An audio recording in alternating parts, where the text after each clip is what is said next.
बिस्मिल्लाहिर्रहमानिर्रहीम। अस्सलाम वालेकुम नाज़रीन, आप यूट्यूब चैनल देख रहे हैं। मैं इमरान ख़ान हूँ। आज 3 तारीख़ है जब मैं ये वीलॉग रिकॉर्ड कर रहा हूँ, एतवार का दिन है।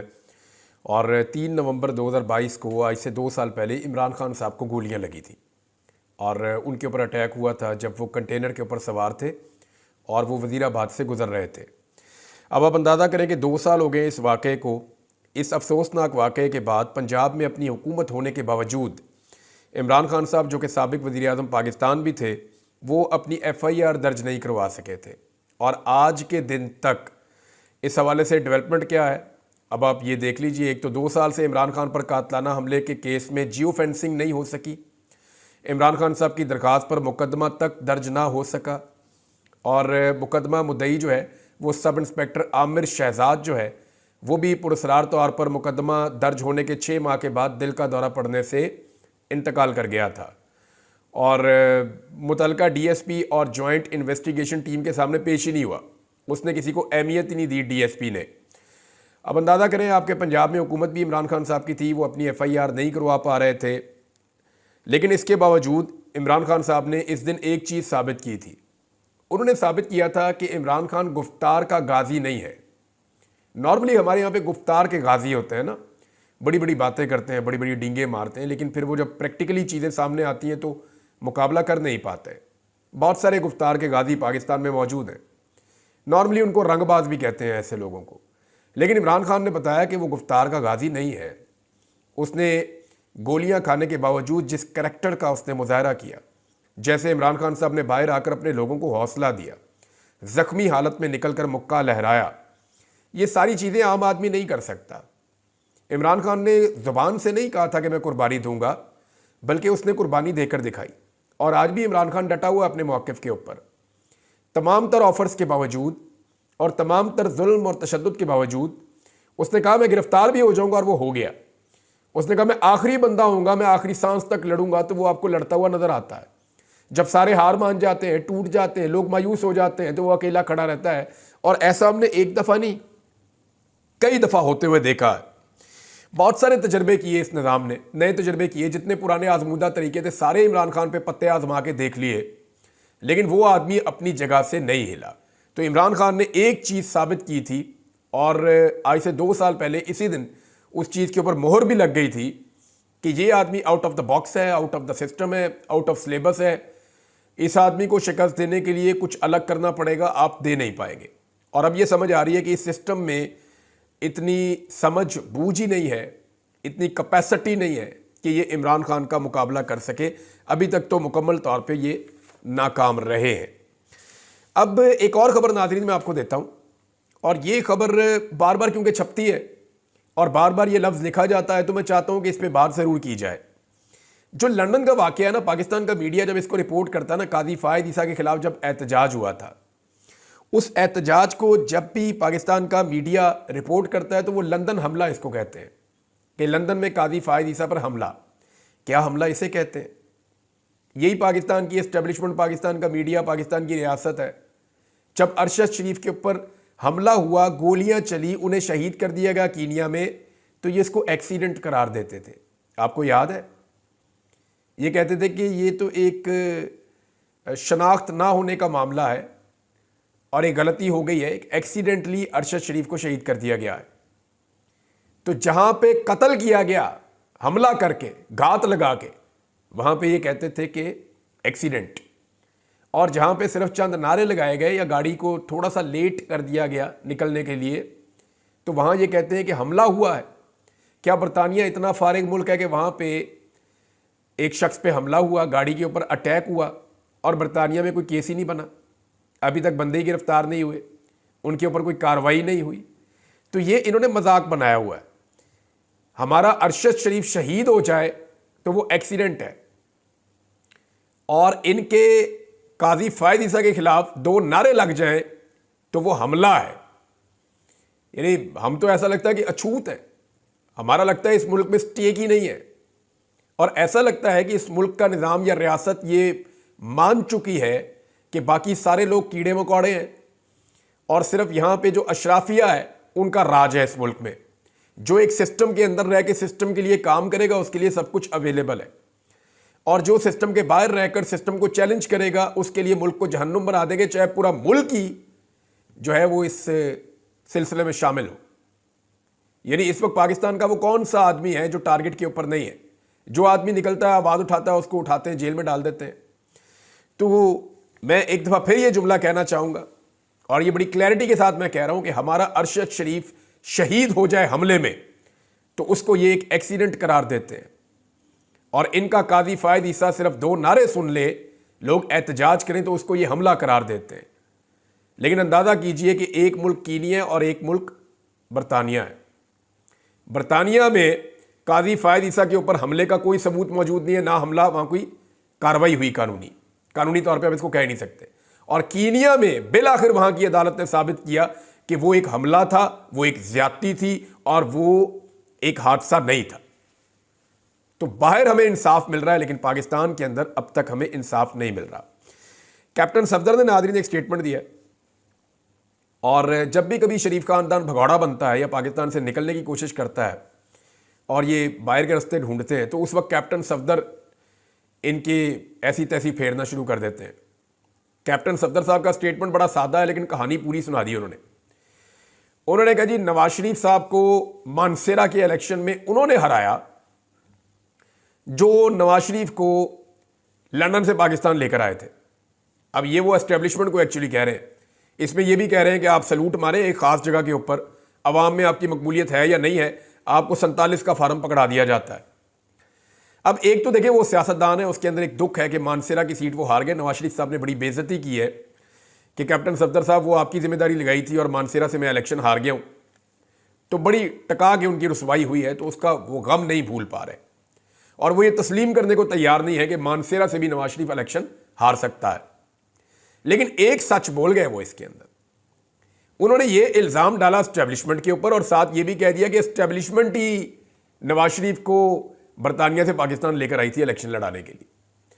तो नवाज शरीफ को लाया तो गया था वज़ीर आज़म बनाने के लिए, लेकिन मामू बना दिया मियाँ नवाज शरीफ साहब को। और वो कैसे? अब अंदाज़ा करें कि मियाँ नवाज शरीफ साहब के ऊपर ये वक्त आ गया है कि मरियम औरंगज़ेब उनके बयानात की तरदीद कर रही है। यानी मरियम औरंगज़ेब, नवाज शरीफ साहब एक स्टेटमेंट देते हैं और उस पर मरियम औरंगज़ेब कहती है नहीं झूठ बोल रहे हैं, ऐसा कुछ नहीं है। यानी नवाज शरीफ साहब ने अमेरिका में कहा कि PIA को पंजाब हुकूमत खरीदने का इरादा रखती है। अमेरिका से मियाँ नवाज शरीफ साहब ट्रैवल करके बरतानिया पहुंचे। लंदन के अंदर मियाँ नवाज शरीफ साहब ने दोबारा फिर स्टेटमेंट दिया। स्टेटमेंट पहले मियाँ नवाज शरीफ वाला सुन लेना आप।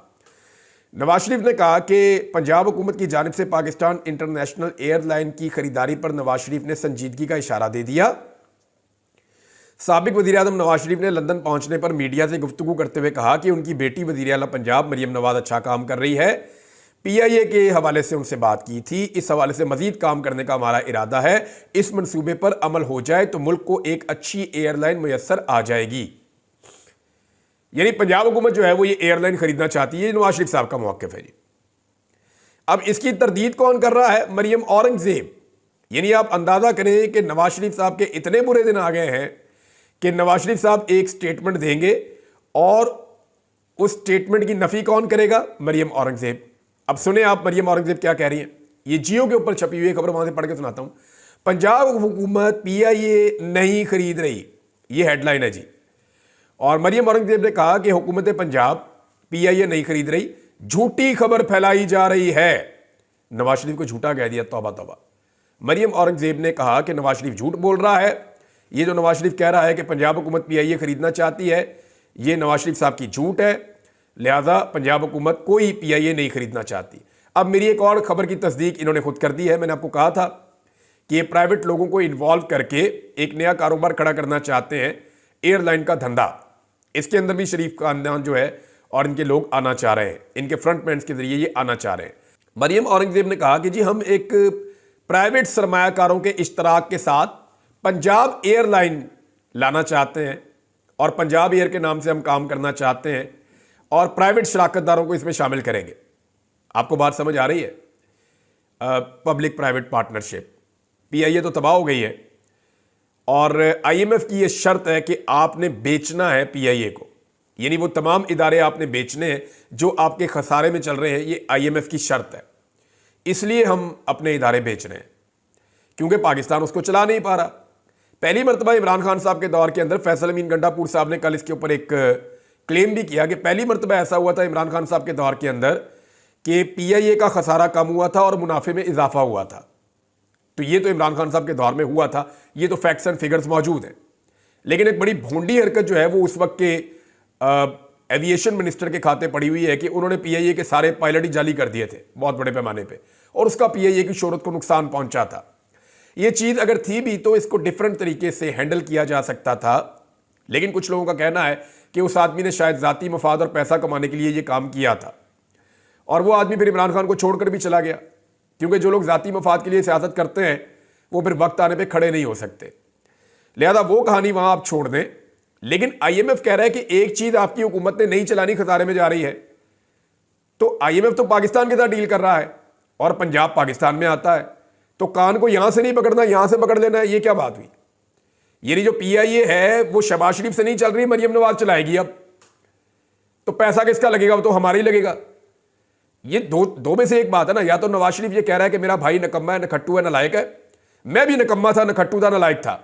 हम लोग 40 साल पीआईए को नहीं चला सकते, हमने उसका बेड़ा गर्क कर दिया। अब जो हमारी बेटी है ना वो बहुत अच्छी है, वो इसको चला देगी। या तो ये बात है, या ये आईएमएफ को पागल बना रहे हैं कि जनाब ठीक है, वफाकी हुकूमत से लेके हमने खरीद लिया जी, हमने बेच दी है, वो अब एक सूबे ने खरीद ली है। भाई वो सूबा भी तो आईएमएफ के पैसों भी चल रहा है। कान को आप यहां से पकड़े या यहां से पकड़े, बात तो एक ही है। और दूसरा, ये जो प्राइवेट लोगों के साथ मिलकर नई एयरलाइन लाना चाह रहे हैं ना, ये भी आने वाले दिनों में मामला खुलेगा कि इसके अंदर कौन कौन से इन्वेस्टर्स हैं और किस किस्म का कंसोर्शियम बनाया जा रहा है। पहले इनका इरादा था पीआईए को हड़पने का। जब खैबर पख्तूनख्वा की हुकूमत बीच में पड़ी कि हमें दे दे, तो फिर पीआईए हड़पने का जो इनका जो इरादा था वो काफ़ी हद तक उसके ऊपर ओस पड़ गई है। अब हालत इनकी ये है कि मरियम नवाज साहिबा 5 तारीख को अपने इलाज के लिए बरतानिया तशरीफ़ ले जा रही हैं। ये मैं आपको खबर दोबारा बता देता हूँ कि मरियम नवाज साहिबा 5 नवंबर को बरतानिया जाएंगी। ये खबर डॉन अखबार में छपी है। और उनको जो बीमारी लगी है जिसके इलाज के लिए वो जा रही हैं वो गले की इन्फेक्शन। ये नॉर्मली लाहौर में आप चले जाए हर दूसरे बच्चे को हुई है। गले की इन्फेक्शन जो है वो आपको हर घर के अंदर कोई 1 2 4 बंदे मिल जाते हैं गले के इन्फेक्शन वाले। ख़ास तौर पे स्मोक के दिनों में ये ज़्यादा प्रॉब्लम हो जाता है।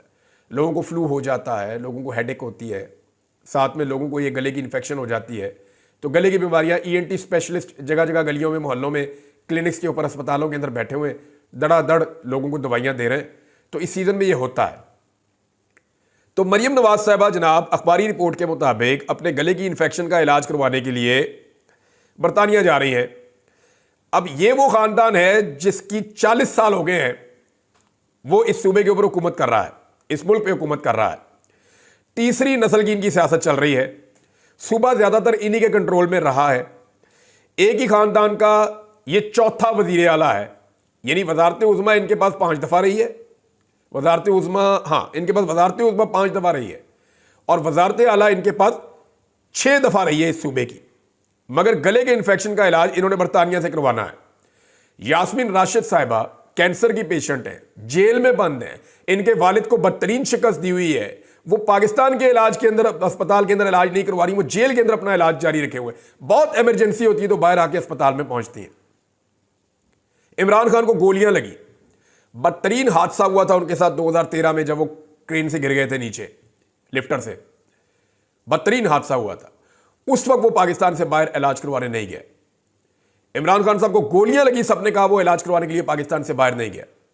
इमरान खान ने अगर कहा कि मेरा जीना मरना पाकिस्तान में, तो उसने साबित किया कि मेरा जीना मरना पाकिस्तान में।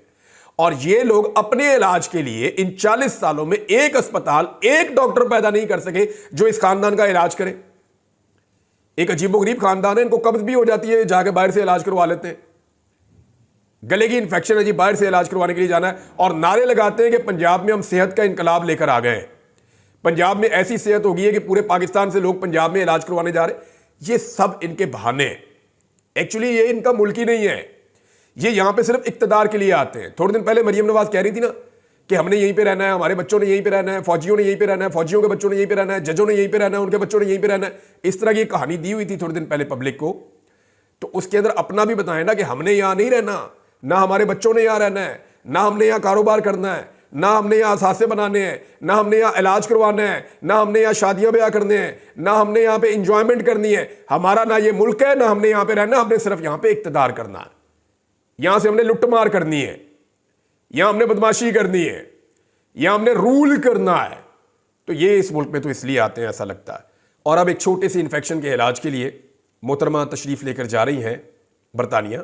अल्लाह ताला इनको सेहत अता फरमाए। मेरी दुआ है कि अल्लाह इनको सेहत दे और इनको दिमागी सेहत भी अता फरमाए, ताकि ये पाकिस्तान में भी कोई ऐसा अस्पताल बना सकें।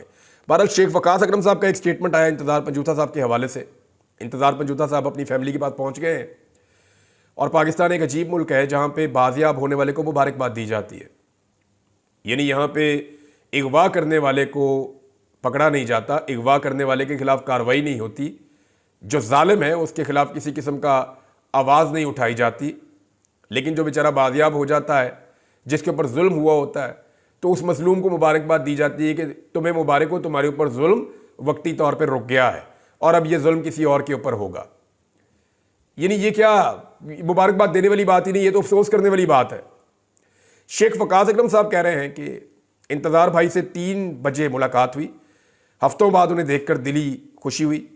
जिस अजियत से उनको गुजरना पड़ा, इसके बावजूद भी एक अजीब इत्मीनान देखा इनकी आंखों में।